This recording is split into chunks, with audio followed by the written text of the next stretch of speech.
My guest today operates at the intersection of three worlds most people treat as separate careers: artificial intelligence, media, and sports. Take three.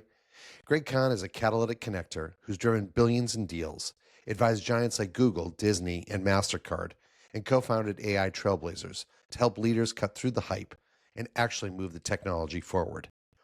He's also bringing the Global Game Summit to Newark this July, betting big on soccer, and especially the women's game, as the next great commercial frontier.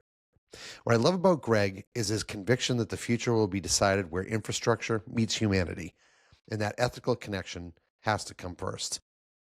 We get into bot traffic overtaking human web traffic, what technology for good really means, and a few fun ones to close. This is Rational Optimism in action. So Greg, it's thrilled to have you here today. We're recording live in New York City. Forgot to mention this before, but I'm doing a book signing after this, so I really appreciate you being a special guest.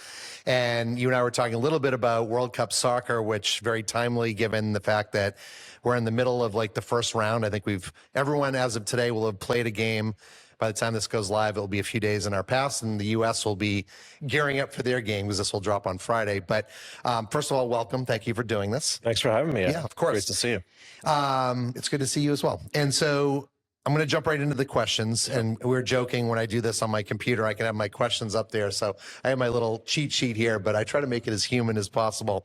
The first one I want to talk to is you've described yourself as someone at the intersection of AI, media, and sports. That's right. Three industries that most people would treat as separate careers. And I think you've had sort of a lineage of different careers across your life. How did you end up at the center of all three? And was it by design, or was this something that you just followed your curiosity?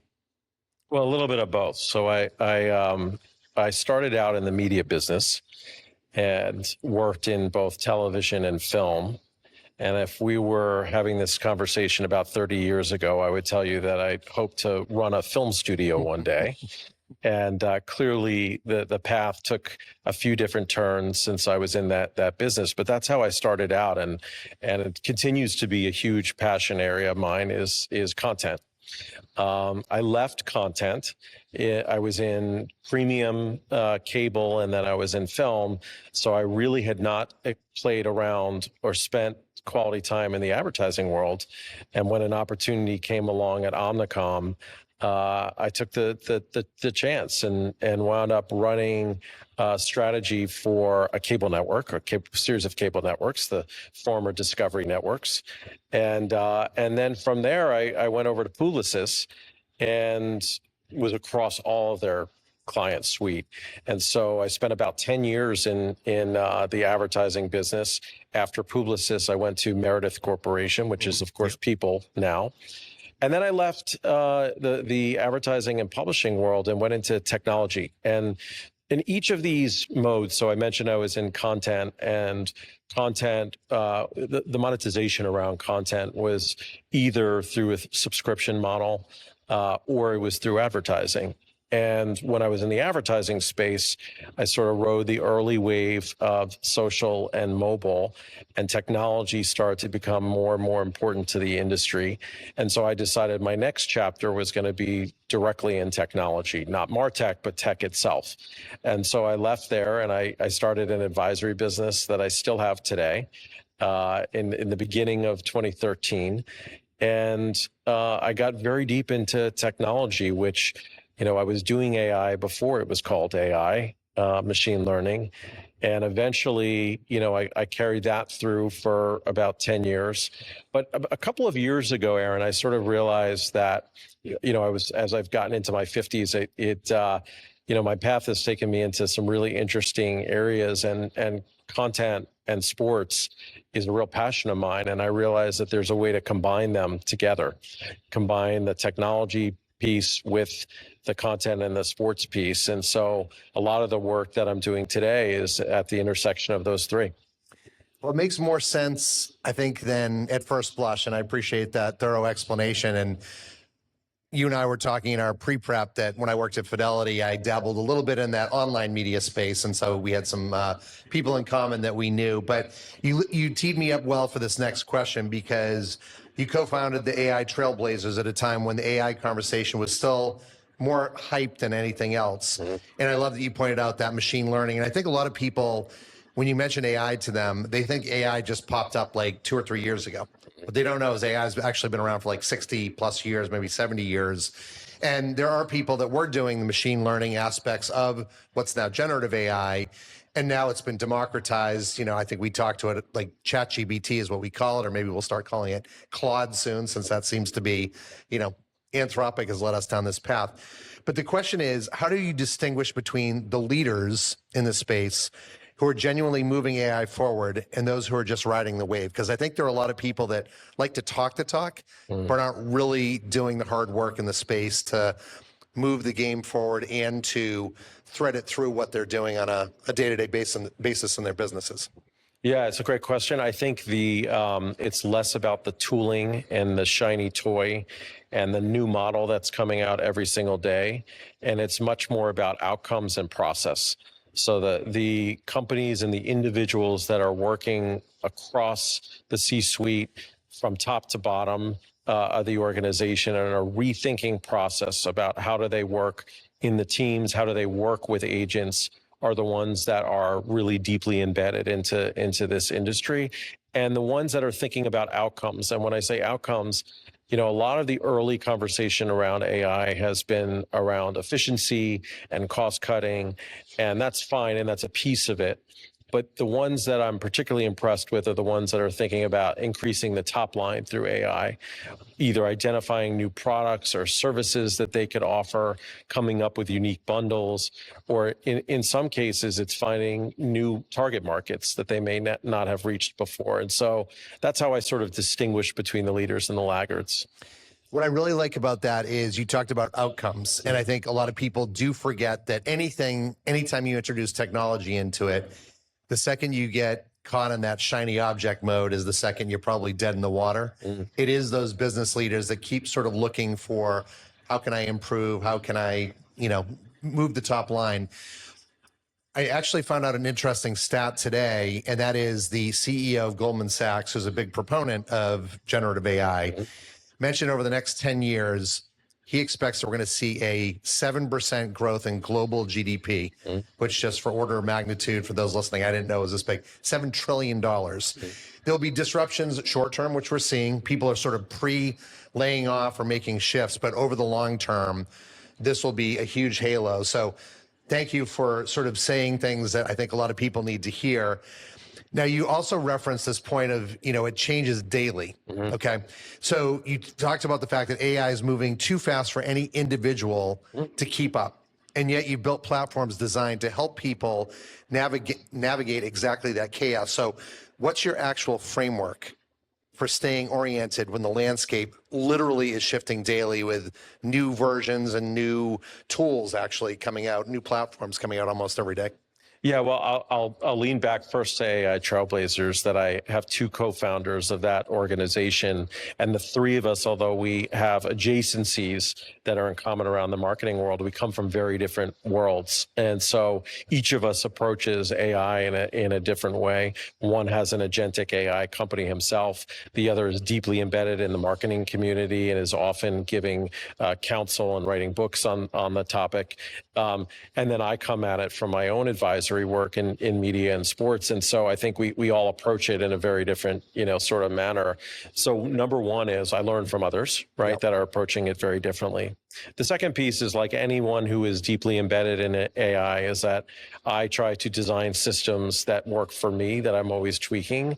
And one of those systems is that I have developed a digital staff that interfaces with one another. And one of those team members in the digital staff is a chief intelligence officer for artificial intelligence, meaning that it goes out every single week and gives me 2 to 3 things that I need to try, and sort of rolls that into my overall business. And so every week I try a couple of new things based on what it's telling me to try. But I think the important thing is that nobody can keep up with everything. The pace of change in technology is way farther advanced than the pace of change in humanity.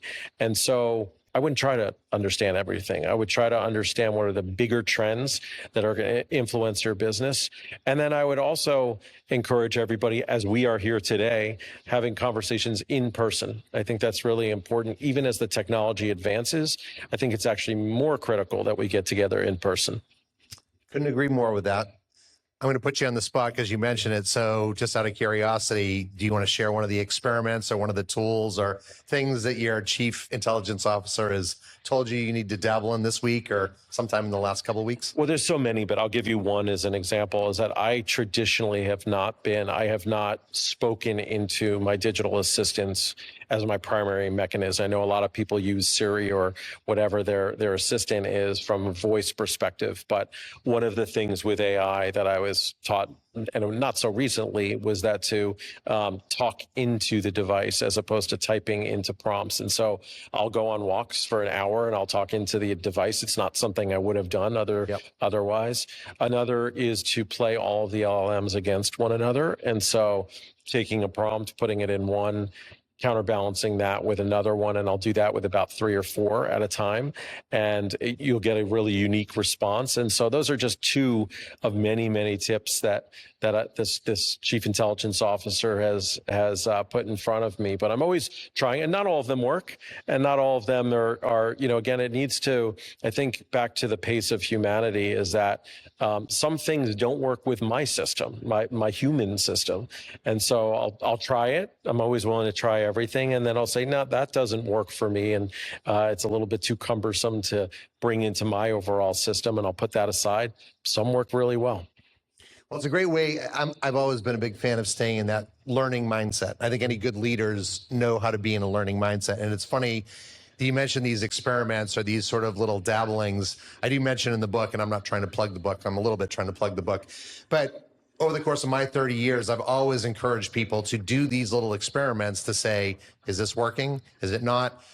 I do try to make sure people are paying attention to not making it a focus group of one, because it may work for us, it may not work for us, and don't throw the baby out with the bathwater just because it doesn't. So I feel like you and I are connected in a lot of ways, both from our networks as well as mentally, because we're thinking along a lot of the same lines. One of the things that you've talked about is that the future of AI will not be decided just in labs, but where infrastructure meets humanity. This is the question you and I were talking about, because I have humanity in my subhead of my book, and I'm a big believer in the importance of the 2 working together, because I think that's where they partner best. What does that mean practically, and what's the risk if we get it wrong? Okay, so I'll go back a little bit to my technology side. So I created what was called the Internet of Things Consortium when IoT was one of those trends that was really starting to take off. Smart home technology and smart city technology, a lot around hardware, a lot around chips. And I had painted a vision along with many others of this fully connected society that would make us all more efficient, more effective, happier people, because we weren't dealing with the friction of technology of the past. And a lot of it did not come to fruition, Aaron. And I think that part of it is because there were a lot of technologists that were building things in a lab environment, if you will, and not speaking to actual humans. Is this something that you want? So I'll give an example on the smart home front, is that connected lights were one of those things where people were fine with just flicking a switch on or off. And there was a lot of work to be done to sort of create this ambiance where you didn't have to touch a switch, and consumers largely rejected that technology. And that's just one example of it. There are some that took a much, much longer time, like connected cars, as you're seeing with Waymo and others, but it took a long time for that to reach its where we are today. So back to the human element, is that I think oftentimes in the United States, we're creating technology for technology's sake, or for business sake sometimes as well, to flip a company or to become a unicorn or that type of thing, without thinking about the impacts on society, and without thinking about the impacts of the technology working together, right? I think that's the other piece to this too, which is that you can have a lot of technology that that works in isolation, but if it doesn't work together, then you might be worse off than before the technology even came into existence. And we're seeing that today with AI. So infrastructure has to do a lot with hardware is a piece of that, and chips and others, data centers. There's a lot that goes into infrastructure. But if you don't have human buy-in on all of this, the end result will not be, I think, what anyone believes it to be. And I want to share just one other anecdote is that I find in my world that, a lot of conversations in industry groups take place, and there are folks that you and I live next to that are equally as interested in learning and don't frankly want to go online and learn it that way. They're interested in their local communities, and there's not a lot of structure around bringing people together in local communities to debate and discuss and et cetera. And one of the really interesting moments that I had in the past couple of years is I'm based in Montclair, New Jersey. We have a phenomenal film corporation, Montclair Film, that I'm part of, that has a film festival, and it was started by Evie Colbert and her husband Stephen and many others. And I was invited, this was several years ago, onto a panel that Stephen was moderating on AI and the impacts on society. And it was myself, it was a professional filmmaker who was negotiating the Writers Guild deal at the time, and it was an educator. And the audience was packed, because everybody wanted to understand where we were and what the implications were for society, what the implications were for content. And what I came out of that with is that we have to do way more of these kinds of conversations. It took place in my town, but as I travel around, I realize we really need to do a better job of bringing people together and having not just a one-way discussion, but a real understanding of where things are heading on both ends. And I'll share just one other quick piece is that I've done similar things with educators that are equally as interested in learning, and dozens of college professors in a room that cover all different disciplines, everything from computer science to, English literature. And they all think about this in a very different way and are concerned about how do they teach the future generation about this. And so if we're not having that conversation on a macro level, it's going to be really challenging in a decade ahead. Yeah, I couldn't agree more. And I've always been a big believer in convening people. And I love when you mentioned Colbert and the educator, not having technology people leading the conversation, right? And that's nothing against technology people, but I do find that sometimes one of the things I argue in the book, in the chapter about like building a future that heals, is marketing people who you would not think of being important for healthcare. I've always played the role of translator. When it was at Fidelity, it was me being marketing guy and technology guy. And today, marketing guy and healthcare guy. A lot of times when you come at it from a different angle, you can bring different perspectives. And we know, back to the human piece, sort of what humans want, or at least we've been trained to do that. So I love all of those thoughts. One of the things that was fascinating is I do like stats, and you've talked about the fact that bot traffic is projected to overtake human web traffic by 2027. You've written that AI agents executing tasks rather than that's them executing tasks rather than just browsing, because I think a lot of the agentic work today is mostly just the browsing piece. What does that shift mean for brands, marketers, and the entire attention economy, something that you're playing a lot in today? Yeah, look, you're going to be marketing to two very different constituents. You're going to be marketing to humans that are driven by emotion and have preferences. And then you're going to be marketing to a number of agents, a group of agents that are crawling the web and that are looking for structured data. They're not able to, at this stage, glean emotion and preference. And so as a marketer, you have to sort of gear yourself up for those two very different constituents. So, one of the pieces that's really interesting is that the importance of earned media is much greater today than it would have been 10 years ago. So I now am on Reddit and Discord very, very frequently, where I wasn't necessarily, 10 years ago, because you have a lot of that really interesting conversation that's happening in niches that are getting pulled into those LLMs from those mechanisms. So as a marketer, many of them have not experimented and really gone deep down those community channels, and they'll be, certainly I would encourage them to start doing so and start understanding, whether it's in fintech or in health tech or whatever, where the real conversations are happening in those channels, that it will be more and more important, because that's where the information will be gleaned from. Yeah, two drill downs on that. One, I had a woman named Faith Popcorn who's a futurist, and we talked about this very sort of marketing to agentic impact on how we do our jobs as marketers, and how companies get in touch. So I love that we're bringing that back up. So shout out to you, Faith. The other is that one of the things that it sort of dawned on me, I guess I should have known this before, but I think people forget that some of these different AI platforms. So again, we talk about ChatGPT as the common, parlance. It's like the Kleenex of the tissue world. But there are other tools like Claude and Copilot and Gemini and lots of others. And people, I think, aren't familiar with the fact that different LLMs or these platforms index different platforms, like obviously YouTube and anything on Google. The Gemini, who's owned by Google, is going to lean into, and then there's the Reddits and some of these others, or LinkedIn, that they scrape. And you had mentioned it earlier that sometimes pitting these against each other, because they do have different sets of data and people do act differently on these different platforms, like Reddit, because there's a lot of anonymity, but you do have community management. There's a lot of authentic conversations there, even if though they can get kind of dark and a little bit, whatever at times. So I want to go to my next question, which is, your bio describes a passion for ethical connections. I really like this one because, again, talking about the humanity. And I know a lot of people have freaked out about AI and the whole ethics of it. And are we designing them the right way? Are we thinking about what the repercussions are going to look like? So both human and through technology on the ethics side, the phrase caught my eye because I'd argue most people in tech aren't asking the ethics questions first. They're diving in, trying to move it as fast as they can. And with these platforms, we have an arms race right now, right?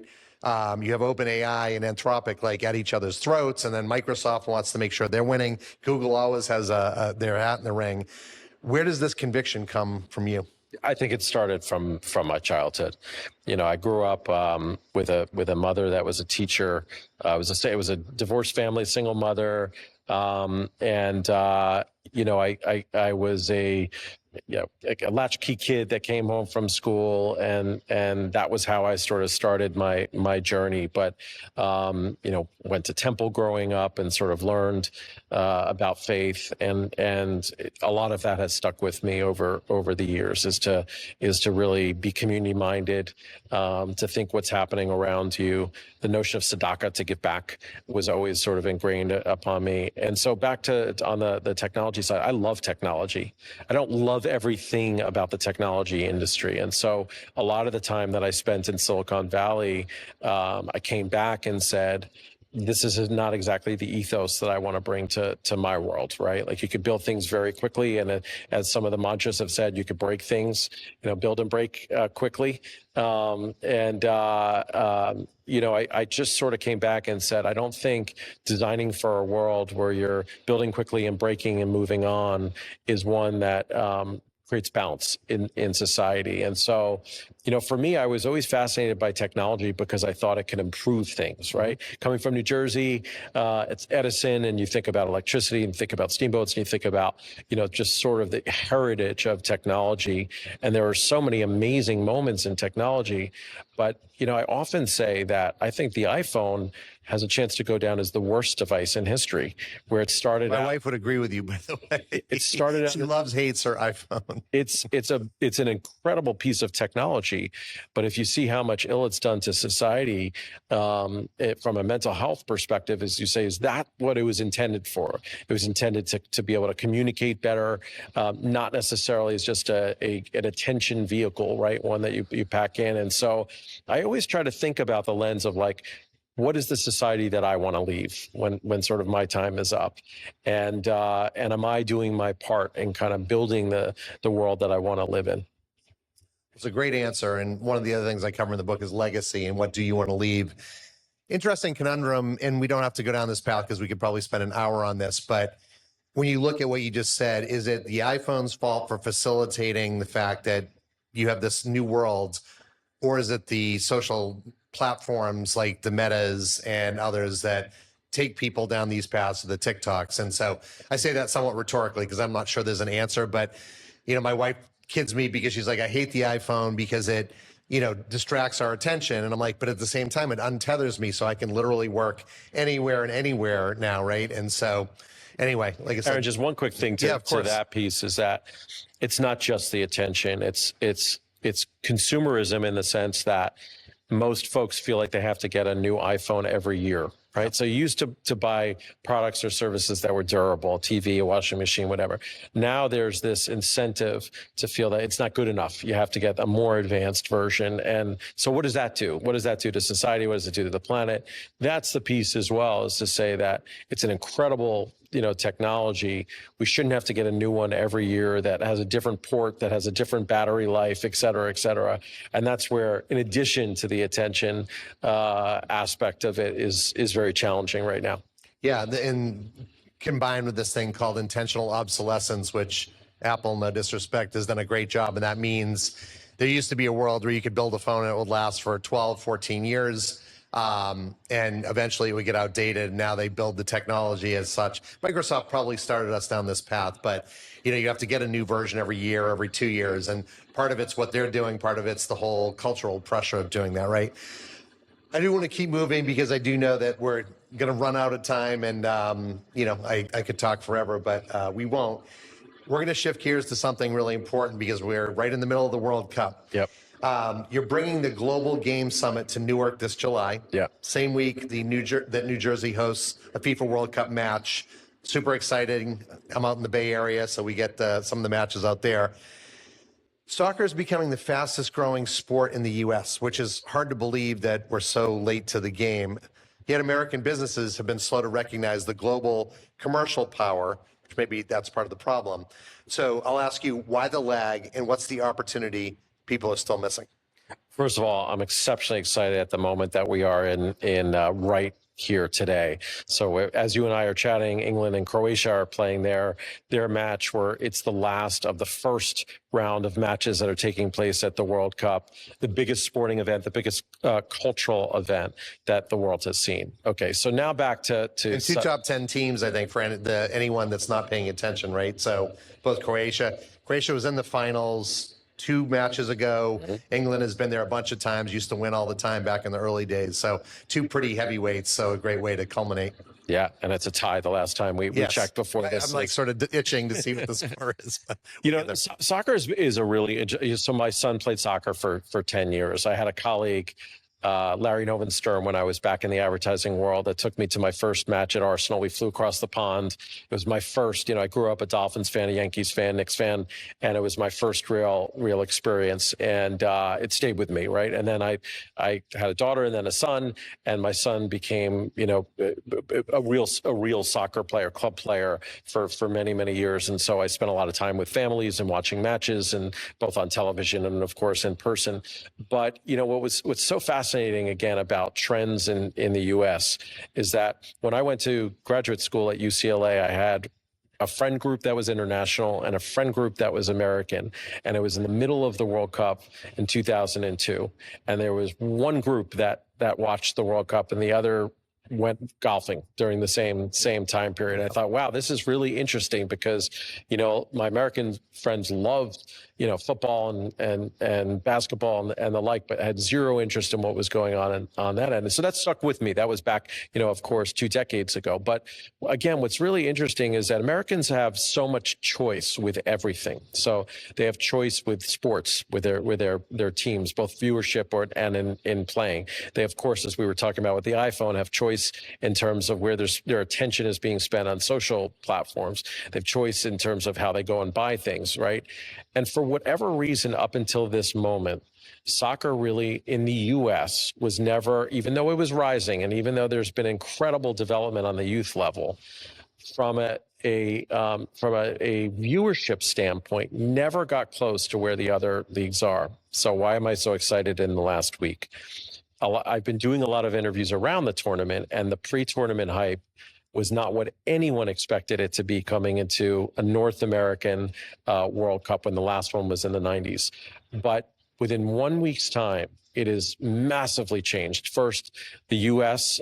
Played their first match and, of course, won 4-1 over Paraguay, and sort of changed the ethos that this is a team that could really compete and go deep in the tournament. There were over 27 million viewers for that match alone. Many of the stadiums have sold out. I've been to 2 matches so far at MetLife, over 82,000 at each of those stadiums. And then just yesterday, we were talking a little bit about today, but yesterday alone, 3 absolute icons. Messi had his first hat trick. Yeah, I was shocked that would be the first time. And he was the youngest and oldest player to ever score, I think, was it 3 goals in a game? Well, this was the first in the World Cup. Trick, right? In the World Cup. Yeah. And Holland scored 2, and of course Mbappe scored 2 as well. And so, all of a sudden America started to see, wow, this is really dynamic. Yeah. I was at the match yesterday with France Senegal. The Knicks were there. Of course, we could talk about that. Congrats, by the way. Thank you. Begrudgingly, as a Celtics fan, lifelong Celtics fan. Yeah, and it's but I'm saying it's sort of the entire region right now in New York, New Jersey is full of energy around sport. And back to the soccer piece is that soccer is an asset class. Around the globe, the clubs have incredible entrenched history and also financial mechanisms around them. And it's just starting to grow in the U.S. and both in men's and in women's. And on the women's side of things, it's the trajectory is even steeper in terms of how quickly it's growing. So now you've got this massive tournament on North American soil, and folks are sometimes going to their first matches and they're coming away. What's different from the last one is they now are able to go to their social platforms and send clips, and through AI have personalized content, and the memes are flying, of course, of all these. And so there's a real energy and a passion around it. And I'm so excited to be building in that space. Well, speaking of passion, you're also putting particular emphasis this year on the women's game, which I enjoy all sports. I will say out of any sports that women play in, soccer is the one that I get the most excited about. Hockey, I think I got sucked in, especially in the Olympics. Calling it one of the most important commercial shifts in global soccer is what you've been saying lately. What does the business case actually look like, and who's leading the charge?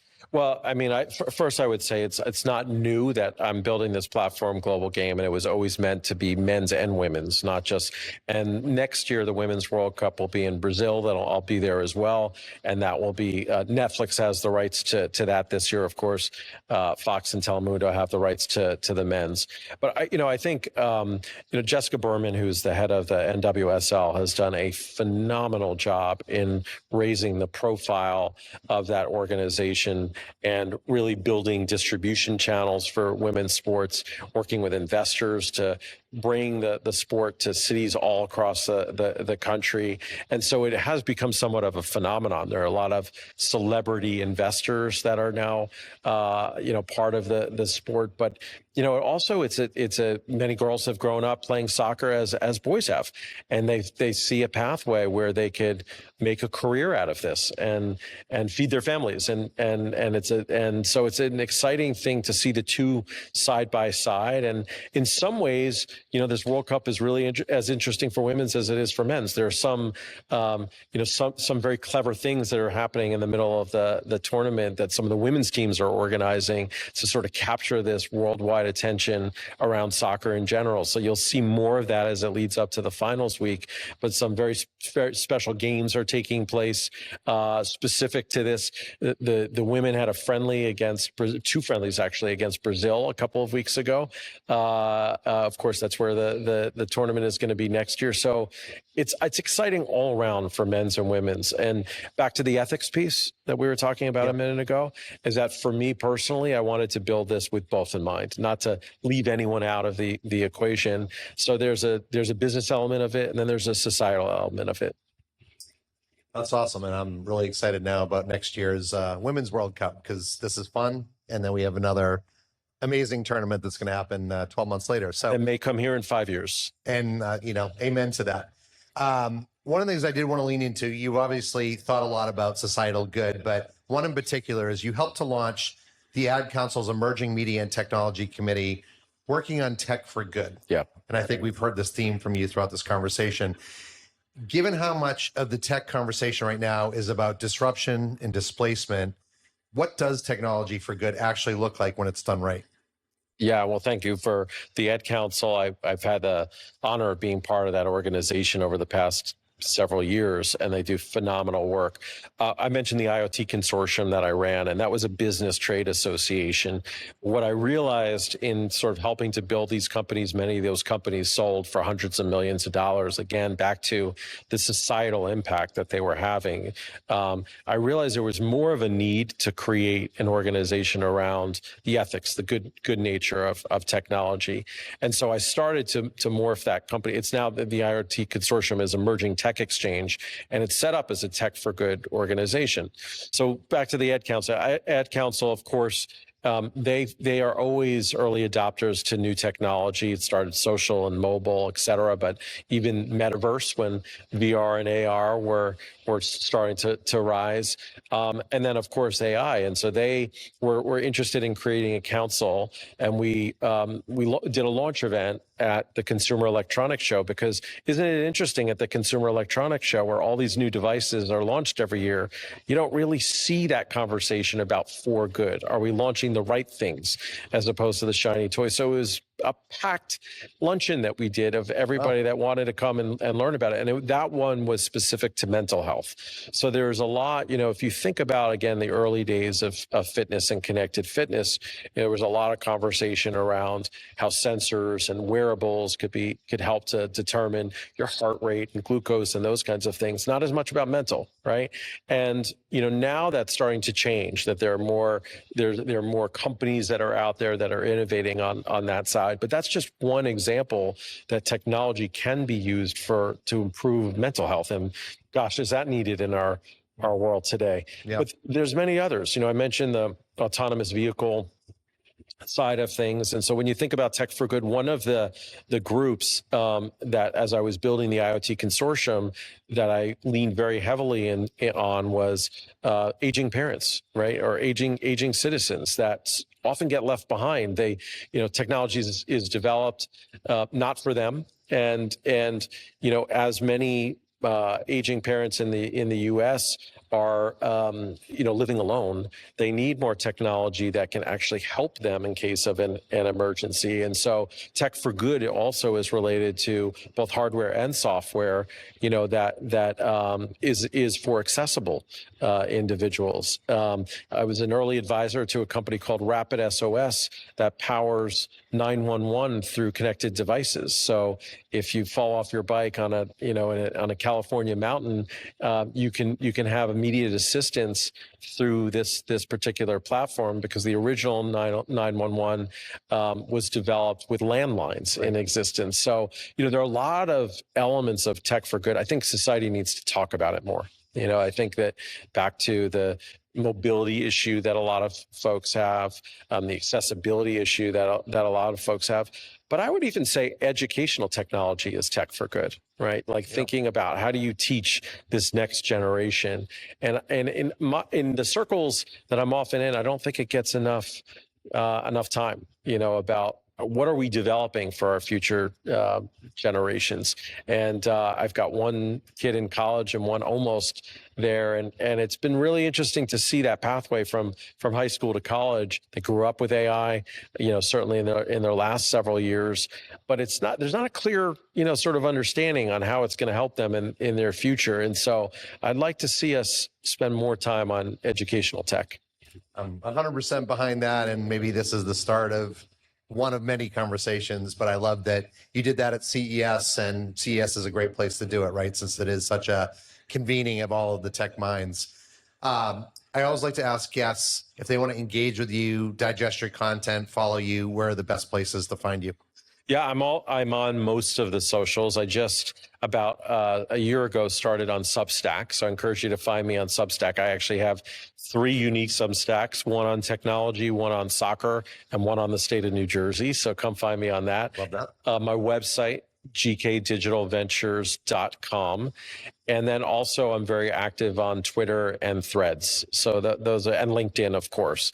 So those are the places to find me. Great. I love Threads, by the way. We'll make sure we include those in the show notes. So now we do a rapid fire, sort of four lighter questions, 3 lighter, 1 less light. The first is, and I'm stealing this a little bit from Amy Poehler, although I started asking this a long time ago, podcast or streaming show right now that's making you smile? I mean, I love Acquired. It's on a long road trip, to kind of get the history of a company in the way that it's done on that show is, depending on the company that they're covering, but many of them are joy. It's really, they're intriguing, they're interesting. And so I would say Acquired. That's a good one. I just finished a podcast called Love Trapped, which I wouldn't have thought I would have liked. Mind-blowing and crazy. So I would say there are 2 that you have right there. You've met a lot of interesting people across the course of your life. Who's impressed you the most? My former rabbi, may God bless his soul, who passed away last year in Israel, who lived in Sfat, Israel, an incredible human who was equally religious and into technology.